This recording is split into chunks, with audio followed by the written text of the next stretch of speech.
जय हिंद कैडेट्स। आज हम हाजिर हैं फिर से एक नए टॉपिक के साथ, जो कि ग्रामीण विकास की प्रमुख योजना है। एनसीसी का बी और सी सर्टिफिकेट जो है वो ग्रामीण विकास से रिलेटेड कुछ योजनाओं को प्रतिवर्ष अपने एग्जाम में आपसे पूछता है। तो आपको चाहिए कि आपको ये सारी योजनाएं जो हैं इनके विषय में कुछ तथ्य आपको पता होने चाहिए। एक संक्षेप में जानेंगे कि हम सरकारी योजनाएं जो चल रही हैं ग्रामीण विकास के लिए वो क्यों चल रही हैं। अच्छा चलिए, एक जो मैंने इससे पहले की वीडियो में भी कवर की कि ग्रामीण विकास आवश्यक क्यों है। जैसा कि हमारे राष्ट्रपिता महात्मा गांधी यही कथन है कि हमारा जो देश भारत है वो गाँव में बसता है, यानी कि हमारे देश की 70% से अधिक जनसंख्या जो है 69 से 70% की जनसंख्या गांव में निवास करती है। तो आप समझ सकते हैं एक बड़ा तबका जो है जनसंख्या का वो गांव में रहता है। इस वजह से ग्रामीण विकास आवश्यक है और उसके लिए जो योजनाएं चल रही हैं जो केंद्र प्रायोजित है, राज्य प्रायोजित है, तो इनमें आज हम बात करेंगे केंद्र प्रायोजित योजनाओं की। तो चलिए वीडियो शुरू करते हैं। एनसीसी के सी सर्टिफिकेट के पाठ्यक्रम में ग्रामीण विकास एक प्रमुख विषय है जिसके बारे में सभी एनसीसी कैडेट्स को पता होना चाहिए। इसलिए इस नोट में हम जानेंगे ग्रामीण विकास मंत्रालय द्वारा चलाई जा रही कुछ प्रमुख योजनाओं के विषय में। तो ये होगी हमारी प्रस्तावना। चलिए आगे हम देखते हैं। पहली हमारी परियोजना है राष्ट्रीय ग्रामीण आजीविका मिशन। ठीक है, ये महिला सशक्तिकरण से संबंधित योजना है। इसमें महिलाओं को ऋण उपलब्ध कराने का है, बेसिक नॉलेज जो है आपकी। बाकी हम इसके विषय में कुछ तथ्य जानते हैं। ये योजना 2011 में स्वर्ण जयंती ग्राम स्वरोजगार योजना का पुनर्गठन कर शुरू की गई थी। जैसे कि आप समझ पा रहे हैं कि 2011 में स्वर्ण जयंती ग्राम स्वरोजगार योजना को दोबारा गठित किया गया, मतलब उसमें कुछ फेरबदल किए गए, कुछ बदलाव किए गए, और जब उसे दोबारा लॉन्च किया गया तो उसे जो है राष्ट्रीय ग्रामीण आजीविका मिशन के तहत लॉन्च किया गया। फिर आगे लिखा है सेकंड पॉइंट, राष्ट्रीय ग्रामीण आजीविका मिशन आजीविका नाम से जो जानी जाती है, देश भर में महिलाओं के स्वयं सहायता समूह मॉडल को सशक्त करने के लिए शुरू की गई। इस योजना के तहत 7% ब्याज की दर पर 3 लाख रुपए तक की ऋण सुविधा महिलाओं को प्रदान की जाती है। समय पर भुगतान करने पर ब्याज की दर घटाकर 4% पर भी करने का प्रावधान सरकार द्वारा इस योजना में किया गया है। चलिए अगला देखते हैं। राष्ट्रीय ग्रामीण स्वास्थ्य मिशन स्वास्थ्य के क्षेत्र से संबंधित केंद्र प्रायोजित ये परियोजना है। और ये बीपीएल कार्ड धारकों के जो लोग हैं, बीपीएल कार्ड धारक, उनके लिए है। चलिए देखते हैं क्या है राष्ट्रीय ग्रामीण स्वास्थ्य मिशन। इसमें राष्ट्रीय ग्रामीण स्वास्थ्य मिशन, जिसे NRSM शॉर्ट फॉर्म है इसकी, ठीक है, की शुरुआत 12 अप्रैल 2005 को हुई थी। ठीक, यह योजना अब राष्ट्रीय स्वास्थ्य मिशन के अंतर्गत आती है। इस योजना का मुख्य उद्देश्य दूर दराज के ग्रामीण क्षेत्रों में भी सबसे गरीब परिवारों को सुलभ, सस्ती और जवाबदेह गुणवत्ता वाली स्वास्थ्य सेवाएं प्रदान करना है। उसके बाद इस योजना के तहत मान्यता प्राप्त सामाजिक स्वास्थ्य कार्यकर्ता योजना आशा शुरू की गई। ठीक है, इसी के तहत आशा जो एक योजना है स्वास्थ्य संबंधित वो शुरू की गई है। फिर ये योजना स्वास्थ्य एवं परिवार कल्याण मंत्रालय द्वारा चलाई जा रही है। हमारी भारत सरकार की कई सारी मंत्रालय हैं, तो उसमें एक मंत्रालय है स्वास्थ्य एवं परिवार कल्याण मंत्रालय, तो उसके द्वारा इसकी जो है इसको क्रियान्वित किया जा रहा है और ये ग्रामीण क्षेत्र से रिलेटेड है। चलिए अगला देखते हैं। अगला स्वच्छ भारत मिशन। कौन नहीं जाता है इसको, हमारे एनसीसी के कैडेट्स जो हैं टाइम पे स्वच्छ भारत अभियान के तहत जो है रैली निकालते रहते हैं। तो इसमें है पहला पॉइंट, प्रधानमंत्री नरेंद्र मोदी ने 2 अक्टूबर 2014 को महात्मा गांधी जी की जयंती पर, जैसे कि आप जानते हैं 2 अक्टूबर महात्मा गांधी जी की जयंती होती है और लाल बहादुर शास्त्री की भी जयंती होती है। ठीक है, की जयंती पर स्वच्छ भारत मिशन का शुभारंभ किया था। दिल्ली से इन्होंने प्रारंभ किया झाड़ू लगा करके, और आपने उस समय न्यूज़ में एक सुना होगा। फिर स्वच्छ भारत अभियान का मुख्य उद्देश्य प्रत्येक व्यक्ति के लिए स्वच्छता सुविधाओं के रूप में शौचालय की व्यवस्था, ठोस और तरल अपशिष्ट निपटान प्रणाली की व्यवस्था, गांव की साफ सफाई की व्यवस्था और सुरक्षित तथा पर्याप्त पेयजल आपूर्ति करना है। ठीक है, तो इतनी सारी चीज़ें आती हैं स्वच्छ भारत अभियान में। क्या? शौचालय, ठोस और तरल अपशिष्ट निपटान प्रणाली, ठीक है, गाँव की साफ सफाई, सुरक्षित तथा पर्याप्त पेयजल। तो इतना है स्वच्छ भारत अभियान के तहत। फिर हमारा तीसरा पॉइंट है इसका, यह कार्यक्रम पेयजल एवं स्वच्छता मंत्रालय द्वारा कार्यान्वित किया जा रहा है। महात्मा गांधी की 150वीं जयंती के अवसर पर 2019 तक स्वच्छ भारत की अवधारणा को सच करने के उद्देश्य से एक कार्य योजना तैयार की गई थी। 2019 तक की इसका लक्ष्य था, हालांकि ये अभी भी चल रही है और लगातार ये तब तक चलती रहेगी जब तक कि हम जागरूक नहीं हो जाते हैं स्वच्छता के प्रति। हमारा देश जो है स्वच्छता के मायनों में बाकी में साफ नहीं हो जाता है तब तक। इस मिशन का उद्देश्य केंद्र सरकार द्वारा किए जा रहे शौचालयों के निर्माण प्रतिशत को बढ़ाना है। जैसे कि आप देख पा रहे होंगे आपके ग्रामीण क्षेत्रों में भी इस समय शौचालय जोर शोर से निर्माण कार्य चल रहा होगा या फिर पूरा हो चुका होगा, और आपका ग्रामीण इलाका जो है वो शौच मुक्त भी हो चुका होगा, खुले में शौच मुक्त। ठीक है, चौथा है हमारा कुटीर ज्योति कार्यक्रम। ग्रामीण क्षेत्र में जो है ये रोजगार, स्वरोजगार से संबंधित मिशन है। इस कार्यक्रम को 1988-89 में शुरू किया गया था। इस कार्यक्रम का मुख्य उद्देश्य अनुसूचित जाति और अनुसूचित जनजाति सहित गरीबी रेखा से नीचे रहने वाले ग्रामीण परिवारों के जीवन स्तर में सुधार लाना है। इस कार्यक्रम के तहत गरीबी रेखा से नीचे रहने वाले परिवारों को अपने घरों में एकल पॉइंट वाले बिजली कनेक्शन के लिए 400 रुपये की सरकारी सहायता प्रदान की जाती है। मतलब जो है आप बिजली कनेक्शन लो, आपकी बिजली कनेक्शन में हम हेल्प करेंगे और 400 रुपये जो है सरकारी सहायता इसमें आपको मिलेगी। तो अब शायद इसमें कुछ बदलाव हो चुका होगा, डाटा थोड़ा पुराना है। चलिए कोई नहीं, कुटीर उद्योग आप समझ पा रहे होंगे। यहाँ पे एक मैं वर्ड बोल रहा हूँ, ग्रामीण रेखा से नीचे रहने वाले परिवारों को। तो ये जो होते हैं बीपीएल कार्ड धारक, आपने अभी मुझसे पहले भी ये वर्ड सुना होगा मेरे मुँह से। बीपीएल मतलब होता है बेलो पॉवर्टी लाइन, यानी कि एक रेखा निर्धारित की गई कि इतनी प्रति व्यक्ति आय या फिर इतना जो हमारी आय है उससे नीचे के जो लोग हैं वो गरीबी रेखा से नीचे आते हैं, और उससे ऊपर जो है वो गरीबी रेखा से ऊपर आते हैं, वो तो है पीएल, यानी कि वो पॉवर्टी लाइन। पॉवर्टी लाइन मतलब गरीबी रेखा। ठीक है, चलिए अगला आते हैं। सर्व शिक्षा अभियान शिक्षा से संबंधित केंद्र प्रायोजित परियोजना है ये। ठीक है, सर्व शिक्षा अभियान को 2000 से 2001 से चलाया जा रहा है। सत्र 2001 से इसे चलाया जा रहा है। इसका मुख्य उद्देश्य 6 से 14 आयु वर्ग वाले बच्चों को मुफ्त और अनिवार्य शिक्षा प्रदान करना है, जो कि एक मौलिक अधिकार है हमारा। और इसके बाद जो है इस कार्यक्रम को पूर्व प्रधानमंत्री अटल बिहारी वाजपेयी द्वारा शुरू किया गया था। आप जानते हैं अटल बिहारी वाजपेयी जी जो है दर्शी थे, और वो जानते थे कि अगर भारत शिक्षित नहीं होगा तो भारत विकसित नहीं होगा। तो इसी के तहत उन्होंने ये कार्यक्रम शुरू किया। और ये जो है हमारा जो मौलिक अधिकार जोड़ा गया था उसके बारे में अगली लाइन है, शिक्षा का अधिकार भारतीय संविधान के 86वें संविधान संशोधन के तहत जो है संविधान में जोड़ा गया और हमारा मौलिक अधिकार बना। वर्तमान में इस कार्यक्रम के तहत होने वाले खर्च में केंद्र और राज्य का योगदान 50-50% है। मतलब 50, अगर आपके ऊपर 100 रुपये खर्च हो रहे हैं, आप पढ़ रहे हैं 6 से 14 वर्ष की उम्र में, तो 50% आप पे राज्य सरकार खर्च करेगी, 50% केंद्र सरकार खर्च करेगी। चलिए अगला देखते हैं, महात्मा गांधी राष्ट्रीय ग्रामीण रोजगार गारंटी योजना। और ये हर साल इससे एक ना एक क्वेश्चन आपके एनसीसी के एग्जाम में आता है, या तो इसकी फुल फॉर्म लिखने को आती है या फिर मनरेगा कब स्टार्ट हुई वगैरह वगैरह।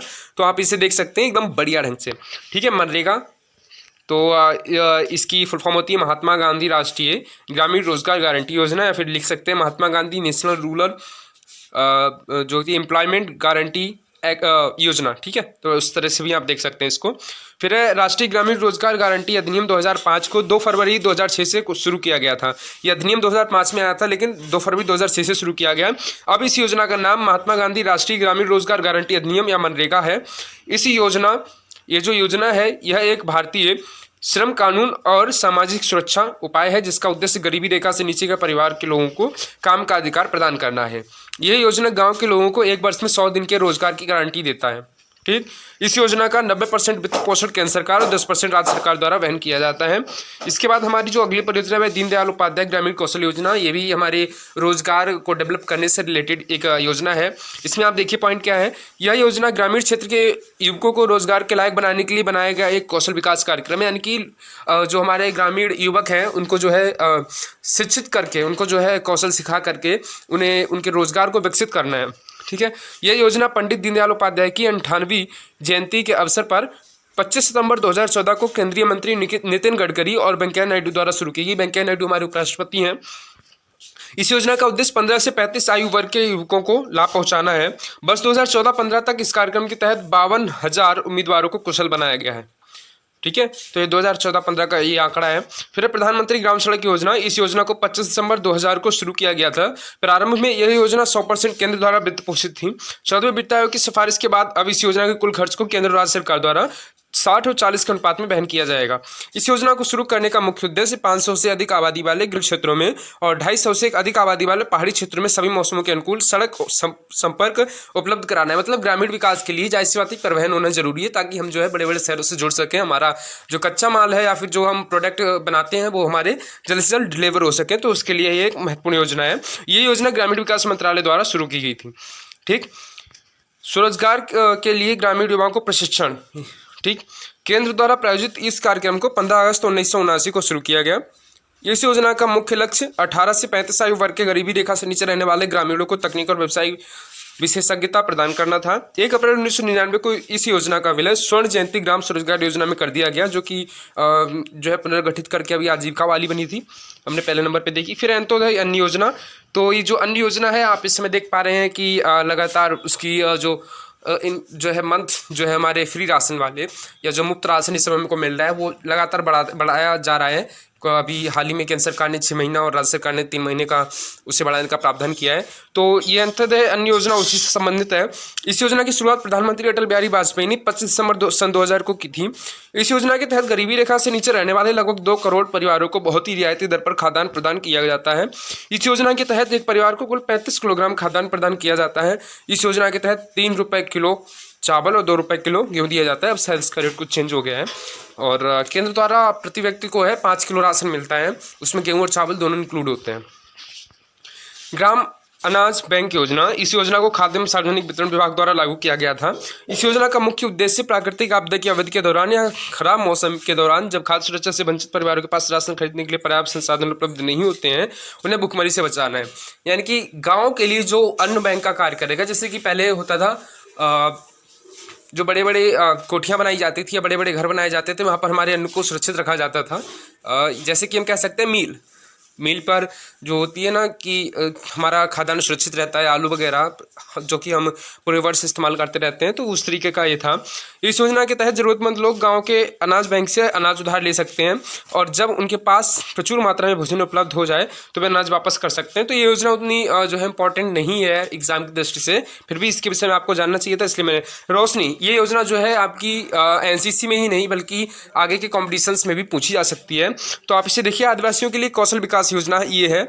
ये 7 जून 2013 को ग्रामीण विकास मंत्रालय ने इसे जो है स्टार्ट किया था। और कहाँ किया था? 24 नक्सल प्रभावित जिलों में आदिवासी युवाओं को रोजगार के लिए एक नई कौशल विकास योजना का शुभारंभ किया था। जैसा कि मैंने बताया, तो ये 24 नक्सल प्रभावित जिलों में प्रारंभ की गई थी। कब? 7 जून 2013 को। रोशनी क्यों? क्योंकि हम उन्हें रोशनी दिखा रहे हैं, हम उन्हें बता रहे हैं कि आप जो है मुख्य धारा में आइए, आप जो है मारपीट छोड़िए। और इसमें जो है सरकार को जो है काफ़ी खर्च करना पड़ता है, आपका भी नुकसान होता है, हमारा भी होता है, हम देश के अंदर क्यों झगड़ रहे हैं, तो वगैरह वगैरह। हालांकि सरकार की गलती थी और उस वजह से नक्सल आया।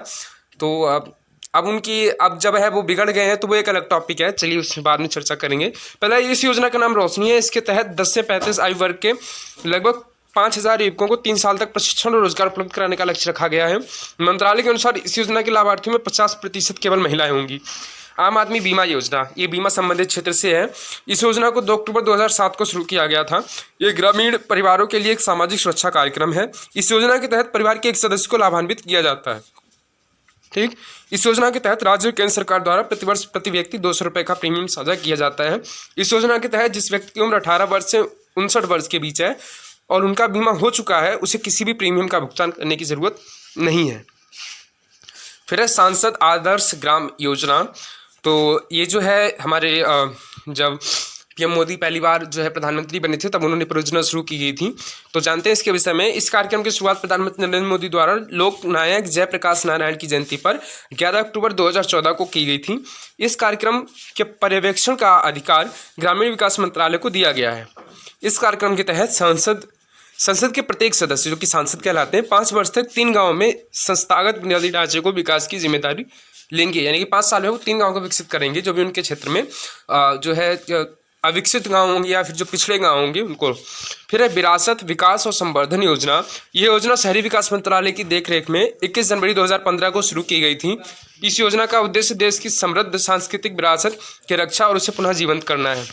ठीक है, तो ये कुछ थी हमारी परियोजनाएं 15 जिन पे हमने गौर किया। और मेरे ख्याल से आप इनके विषय में कुछ छोटी नॉलेज जान चुके होंगे। स्पीड इसलिए थी क्योंकि इसके विषय में आपको ज़्यादा जानने की ज़रूरत नहीं है। जो 2-3 मैंने बताई, जैसे कि मनरेगा हो गया, आपका राष्ट्रीय आजीविका हो गया, रोशनी हो गई और अन्न वाली योजना हो गई। तो ये जो 3 सारी परियोजनाएं थी, ये आपके लिए ज़्यादा इंपॉर्टेंट है क्योंकि इनके विषय में विस्तार से पूछा जा सकता है।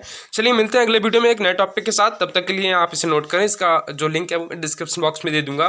कैडेट्स, ज़रूरी नहीं है कि एग्जाम आए तभी आप इसको पढ़ें, आप इससे पहले से तैयारी शुरू करें, महीना 1.5 महीना 2 महीना पहले। वैसे आप हर टाइम जो है इसे देखते रहें तो आपके लिए ज़्यादा फायदेमंद रहता है। आप बैठे रहते हैं कि जब एग्ज़ाम आएगा तब पढ़ेंगे, तो उस समय तो सिर्फ रिवीजन का टाइम मिलता है। तो आप कोशिश करें कि हफ्ते में एक बार या महीने में एक बार जो है 2 से 3 टॉपिक जो है आप अपने क्लियर करें एक दिन बैठ करके। और वैसे भी NCC से संबंधित जो चीज़ें हैं वो आपको पर डे 1-1 घंटे जो है देख लेना चाहिए। आधे घंटे, 15 मिनट, 20 मिनट, जितना भी आप टाइम पाएँ उतना आपके लिए काफ़ी है। ठीक है, बाकी आप अपने ड्रिल पे फोकस करिए क्योंकि प्रैक्टिकल आपके लिए ज़्यादा इंपॉर्टेंट है।